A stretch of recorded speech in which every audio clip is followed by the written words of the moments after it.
Hola a todos, y gracias por acompañarnos hoy. Este documental revela el lado más humano, doloroso y oculto de Miguel Indurain, el campeón silencioso que conquistó 5 Tours de Francia, y aún así libró una batalla mucho más dura lejos de las cámaras. Hoy iniciaremos un viaje íntimo hacia su tragedia final, una historia marcada por secretos, enfermedad y despedidas que nunca imaginó enfrentar. Durante la primavera de 2025, algo comenzó a cambiar en la figura serena del ciclista navarro. En una entrevista informal en Pamplona, varios periodistas notaron que Miguel lucía pálido, más delgado de lo habitual, y con un cansancio que no encajaba con su carácter reservado. Él, con la misma sonrisa que utilizó para desarmar a la prensa durante décadas, atribuyó su aspecto al estrés de compromisos sociales y empresariales. Nadie imaginó que aquella sonrisa escondía una verdad devastadora, una enfermedad neurodegenerativa que avanzaba en silencio. Gracias por ver mi video y por suscribirte al canal. Tu apoyo me da fuerza para seguir creando contenido de calidad para todos ustedes. La primera persona en advertir que algo no estaba bien fue su esposa, Marisa López de Goyenechea, compañera incondicional desde sus días de gloria en el ciclismo. Miguel ya no tenía energía para las caminatas familiares ni para jugar con sus nietos como antes. Las noches se llenaron de insomnio y las mañanas de dudas que se acumulaban sin respuesta. Marisa, sintiendo que su marido se apagaba lentamente, comenzó a escribir un diario íntimo, temiendo que estuviera presenciando los primeros pasos de una tragedia que no podría detener. Con el paso de las semanas, la familia notó que el cambio era más profundo de lo que Miguel admitía. Su voz, antes firme y serena, se volvió más débil. Su estabilidad física se deterioró, y así, en silencio, comenzó el principio del final. El verano de 2025 marcó un antes y un después en el destino de Miguel Indurain y su familia. Ante el deterioro cada vez más evidente, Miguel y Marisa decidieron realizar visitas discretas a una clínica privada en Barcelona. Querían respuestas, pero jamás imaginaron que aquellas puertas abrirían el capítulo más doloroso de sus vidas. Tras someterse a exhaustivos exámenes neurológicos y pruebas genéticas, los médicos entregaron un diagnóstico que cayó como un golpe devastador. Una forma agresiva de parálisis supranuclear progresiva, una enfermedad neurodegenerativa rara, que destruye la movilidad, el equilibrio y la comunicación, reduciendo drásticamente la calidad y la esperanza de vida. Miguel escuchó la noticia sin pronunciar una palabra. Su mirada, acostumbrada a las grandes cumbres del ciclismo, parecía perderse en un abismo desconocido. «Si pude subir el Alpe d'Huez, también podré bajar esta cuesta», murmuró finalmente, intentando aliviar la angustia de Marisa con una sonrisa amarga. Pero ese optimismo inicial se desmoronó con rapidez.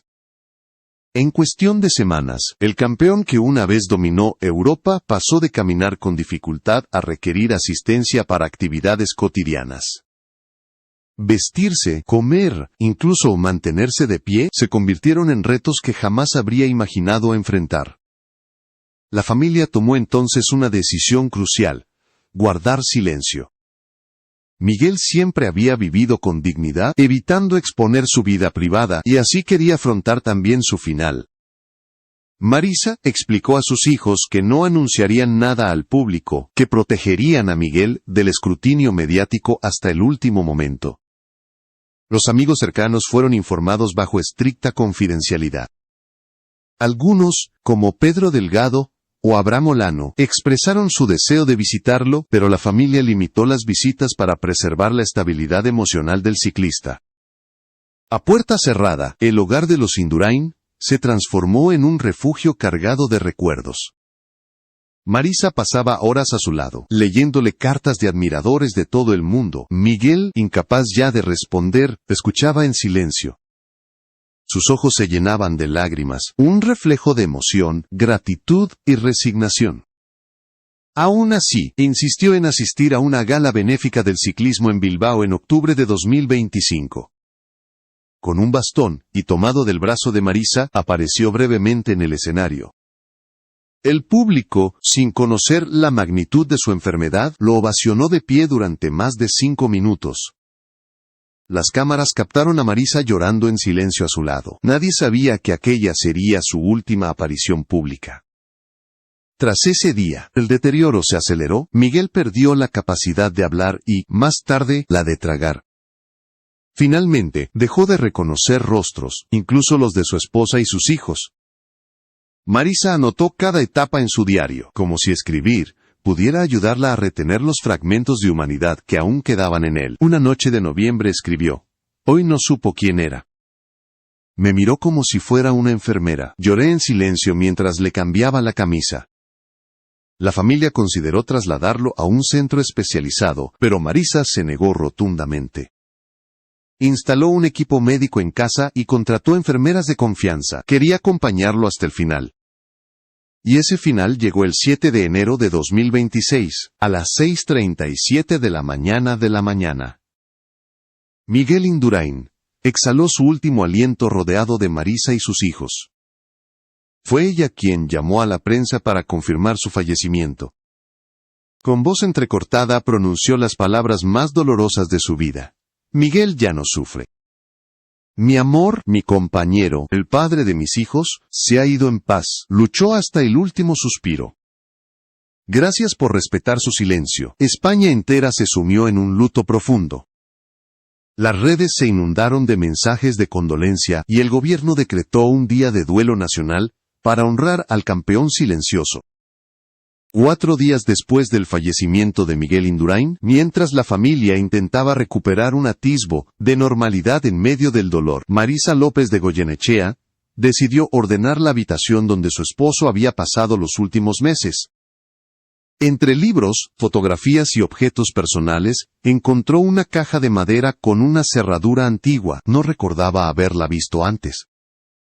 Al abrirla, descubrió más de 30 cartas escritas a mano, todas firmadas por Miguel, cuidadosamente envueltas en papel de seda y atadas con un lazo rojo desgastado por el tiempo. Cada sobre llevaba un nombre: Marisa, Miguel, hijo, John, los nietos, amigos cercanos, e incluso personas desconocidas para la familia. Con el corazón acelerado, Marisa abrió primero la carta dirigida a ella.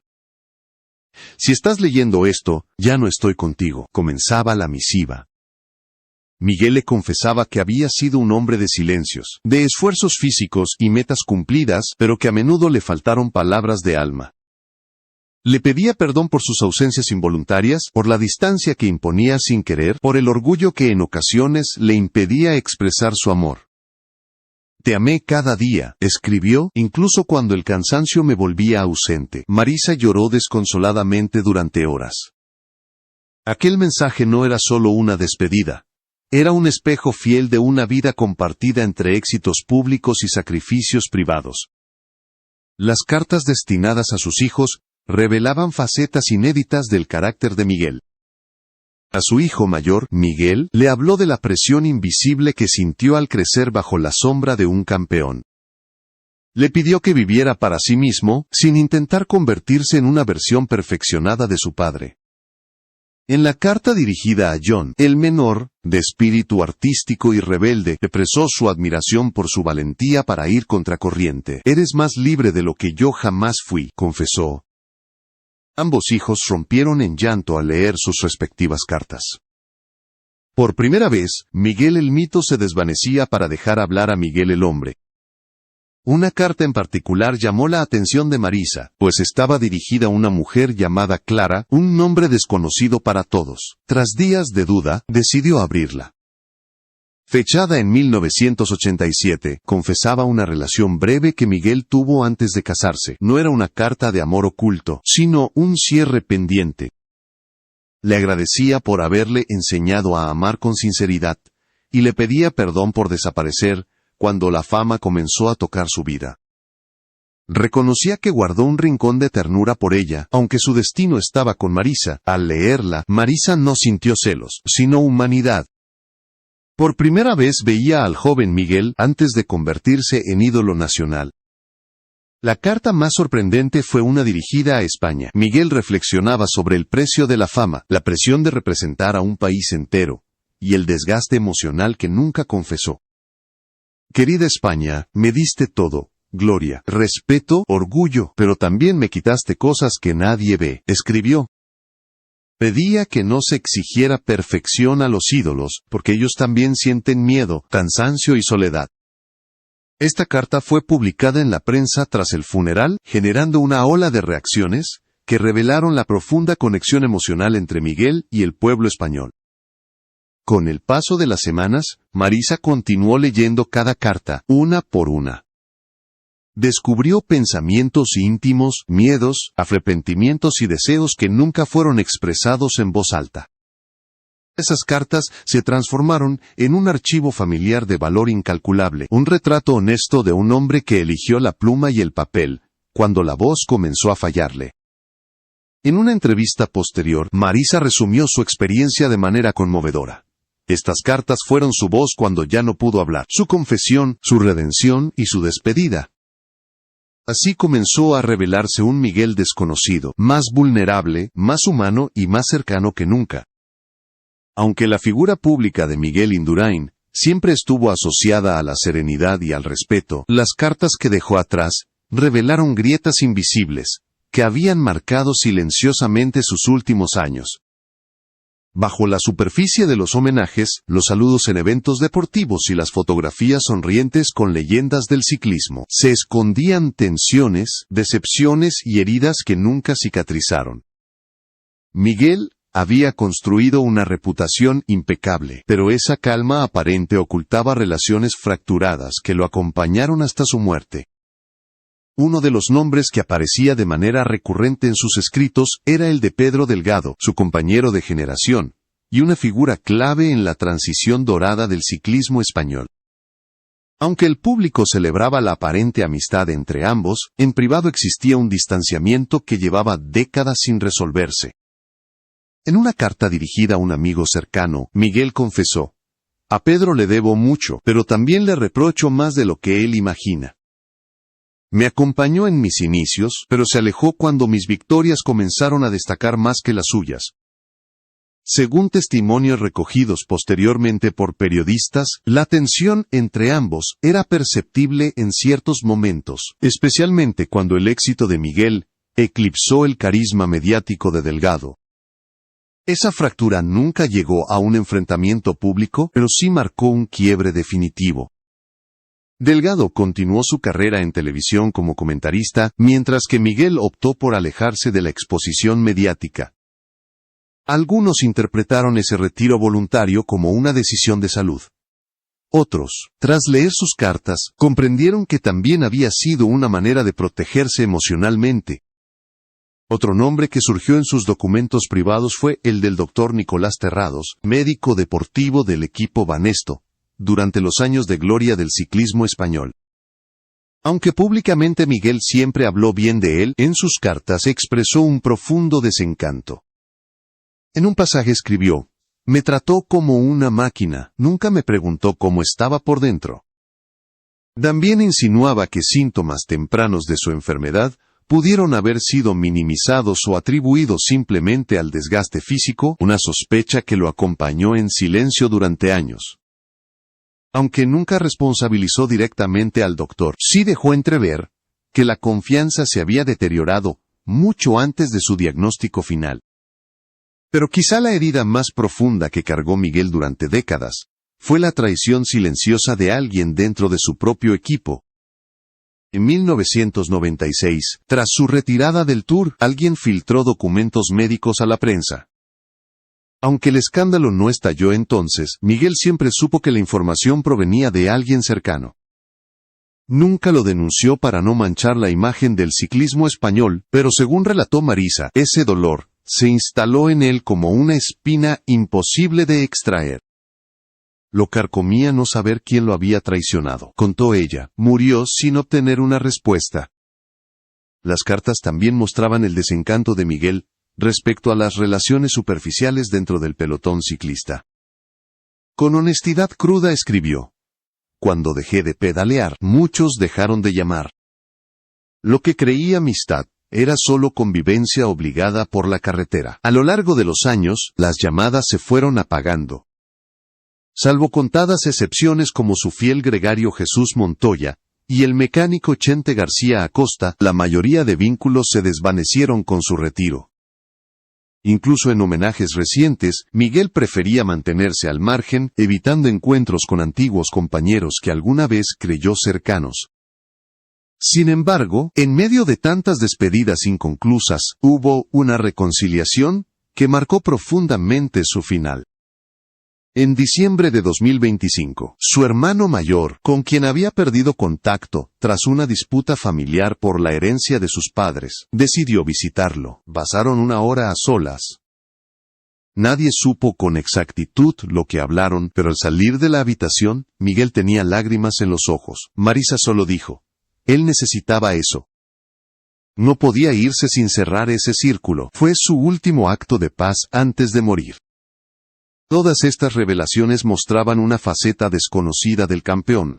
La del hombre que, a pesar del éxito, había cargado con silencios, decepciones y distancias que nunca confesó en público. Las cartas no solo redibujaban su historia, sino que revelaban el precio emocional de una vida dedicada al deporte de élite. Miguel, admirado por millones, descubría en sus propias palabras la vulnerabilidad que jamás se permitió mostrar en vida. La noticia del fallecimiento de Miguel Indurain recorrió el mundo en cuestión de horas. España se sumió en un luto profundo, pero la conmoción traspasó fronteras. Para muchos aficionados, periodistas y deportistas de distintas generaciones, la muerte del campeón no solo representaba el final de una era, sino la despedida de un símbolo internacional de humildad, resistencia y grandeza silenciosa. La repercusión fue inmediata. El gobierno español decretó un día de duelo nacional, y las redes sociales se llenaron de mensajes de condolencia, anécdotas personales y homenajes improvisados que demostraban la huella que Miguel había dejado en la memoria colectiva. El funeral privado se celebró el 10 de enero de 2026 en Villava, su localidad natal, en Navarra. Siguiendo su voluntad, no hubo cámaras, ni discursos institucionales, ni ceremonias ostentosas. Solo su familia, algunos amigos íntimos, y la pequeña comunidad que lo había visto crecer. El féretro, cubierto con una sencilla bandera de Navarra, fue llevado por sus hijos, Miguel y John, mientras Marisa caminaba detrás, vestida de negro, y profundamente afectada. En el cementerio, el nieto mayor leyó un poema titulado El silencio de los campeones. Cuando terminó, un aplauso tímido recorrió el lugar. Fue una despedida íntima, sobria y profundamente humana, como el hombre que honraban.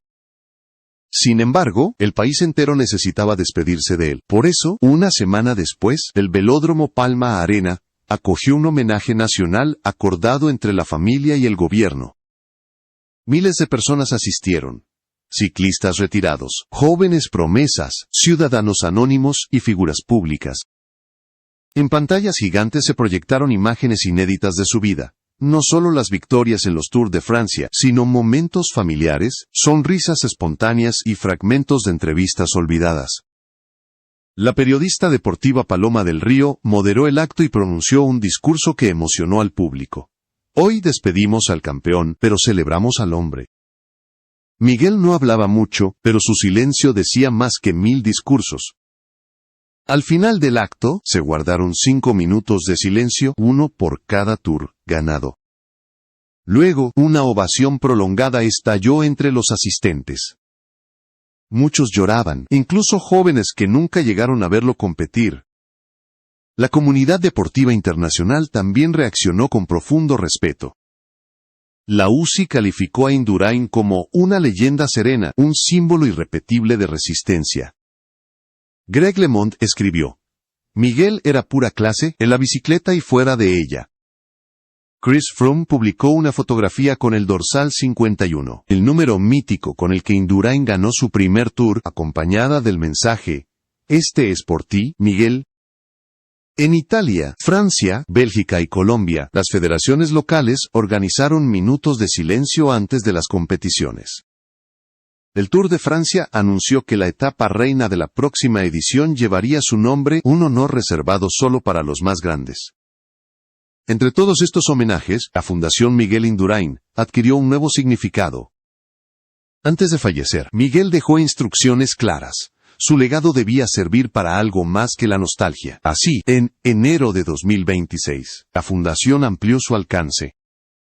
Además de apoyar a jóvenes ciclistas navarros, comenzó a financiar programas de detección temprana de enfermedades neurodegenerativas en deportistas retirados, otorgar becas para hijos de atletas fallecidos, y crear un archivo histórico abierto al público, con objetos personales, fotografías y una selección de sus cartas.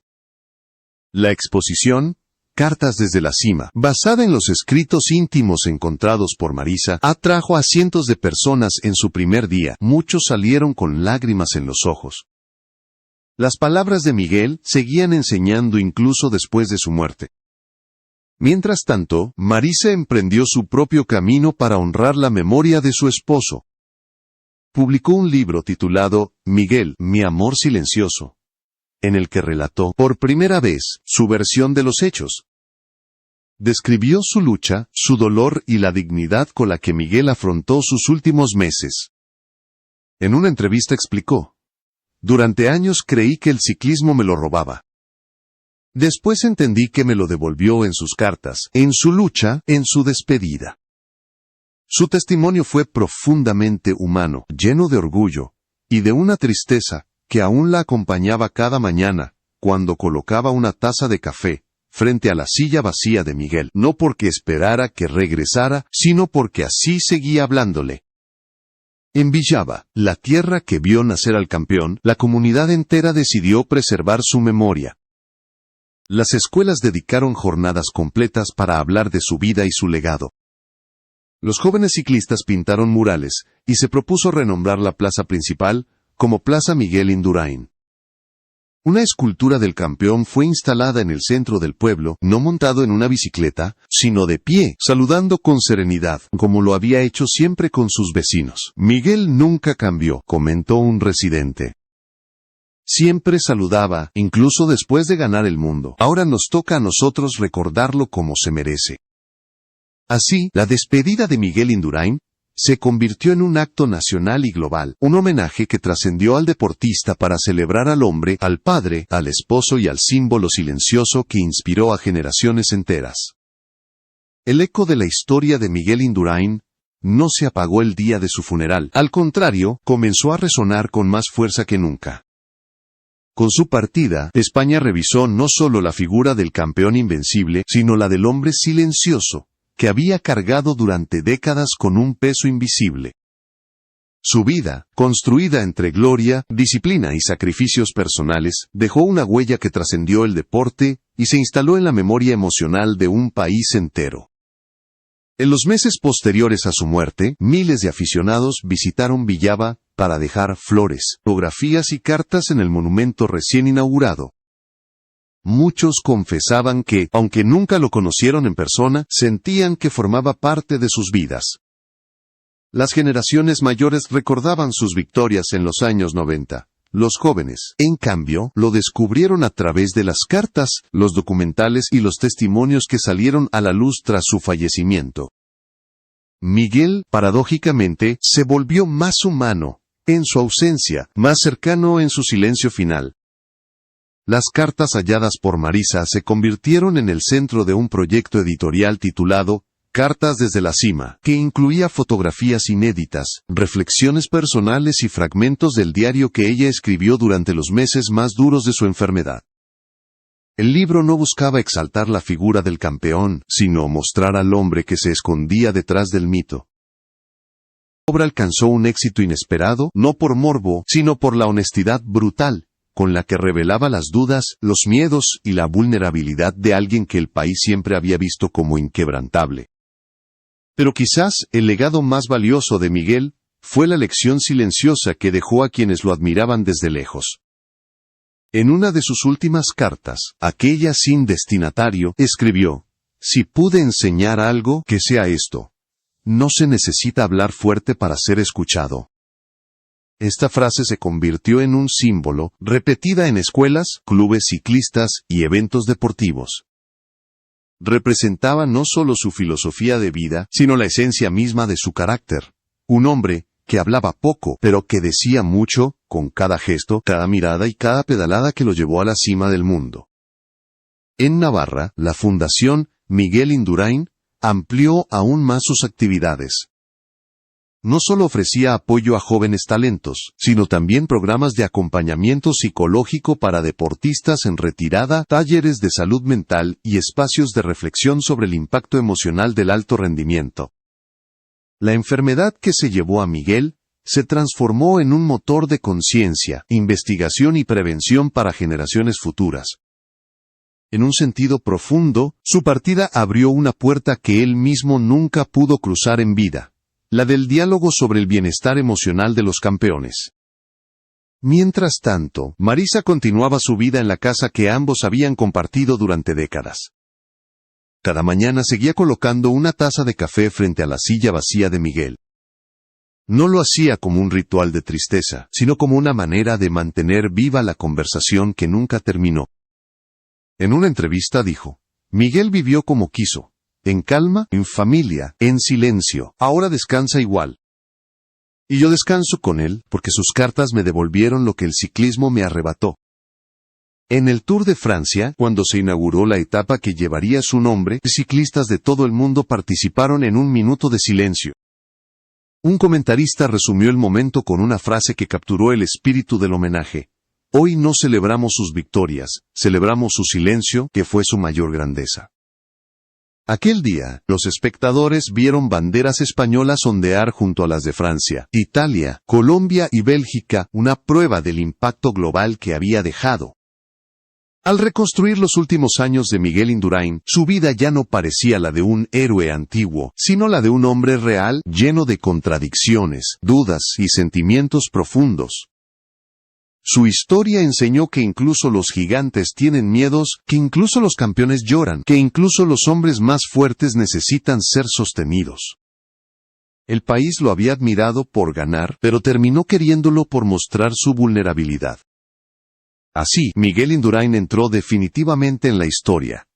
No solo como el pentacampeón del Tour de Francia, sino como un símbolo de humanidad serena. Su vida y su muerte revelaron que la verdadera grandeza no se mide solo en victorias, sino en la dignidad con la que se afrontan las derrotas, el silencio, la enfermedad y el adiós. España no lo olvidará, su familia tampoco. Y quienes lo admiraron desde lejos, sienten ahora que lo conocen mejor que nunca, porque sus últimas palabras, sus cartas y su legado siguen hablando, incluso más alto que sus pedaladas.